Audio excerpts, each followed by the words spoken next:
If you are a founder or an executive and you're feeling stuck, whether your company's stuck at a certain revenue number and you can't hit your targets, or you personally feel stuck in some circumstance in your life, or maybe someone on your team is stuck and they're unable to do something in that part of the organization, whatever it is, there are only 5 reasons that this happens. Now, I want to walk through all 5 of them, and then I want to share something dangerous about them at the end of this video. So let's talk about the first reason, and that is I'm just being realistic. That is the number one reason that I hear from executives. It's not realistic to think that this could happen, or it's more realistic to think, this is going to happen. It's a lot of like telling me what the future is, like they've already decided what the future is, when in reality it actually means I've made peace with this smaller version of the thing I want, because it sounds more mature that way. And when you just accept the circumstances that you have, and you still want the other thing, the bigger version, whatever it is, the bigger, better, faster, you're really just accepting what you have and complaining about what you don't.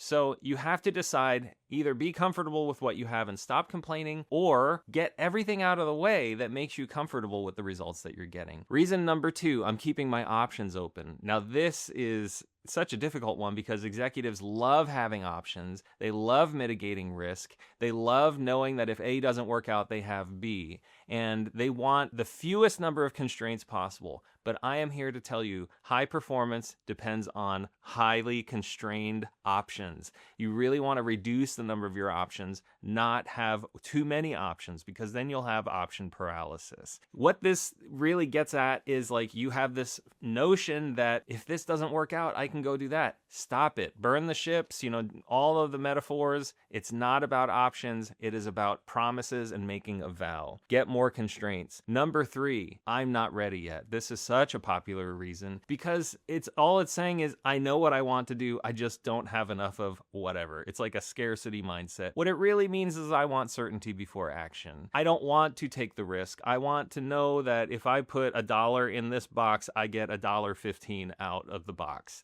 And life just doesn't work that way. And the way that interest rates are, the way the complexity of the world is, the way that everything's so expensive, you don't want to take on too much risk. I get it, but I'm not ready yet is just risk avoidance. Reason number 4, I'm too busy right now. I don't have the time. I have too many things going on. Busyness is a choice. And really all we're talking about is priorities and choices. You can spend 40 hours a week running a $1 million company, or you can spend 40 hours a week running a $100 million company. It's really up to you and the mindset that you bring to the workplace. If you are too busy, it just means I've filled my life with motion and I just don't have to face the real decision that I've got to make. I don't have the time because I don't make the time. I don't have the will because I don't want the will. Whatever it is that's in the way that says I'm too busy right now, all you're doing is saying all these things are more important than the thing I supposedly want. And reason number 5 is I need balance. I need calm. I need peace in my life first. And what this really means is I want the benefits of having a serious life without the stress of being serious about it. So when I hear this from executives, all it really means is like,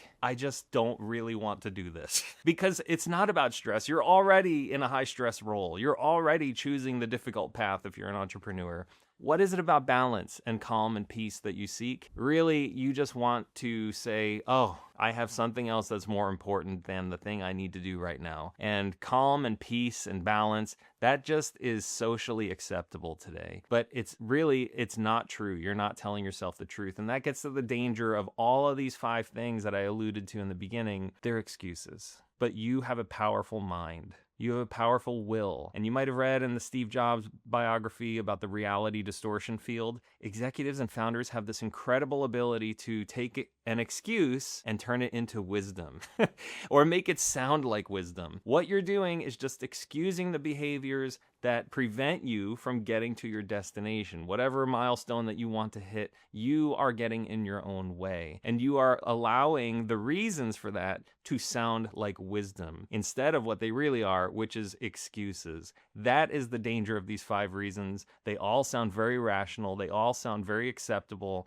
And hey, when you tell someone, I'm just too busy to do it, you get a pass. But the reality is you are in a position of leadership. You are in a position of taking control. You can do this. You have the clarity that you need. You just need to make a choice. I hope that helps you feel unstuck, get unstuck, and unblock some things. Yeah, it's tough to go through and realize like you might be doing this to yourself, but man, how wonderful is that? The only person you have to change is yourself. And you're the only person you know how to change, so that's cool too.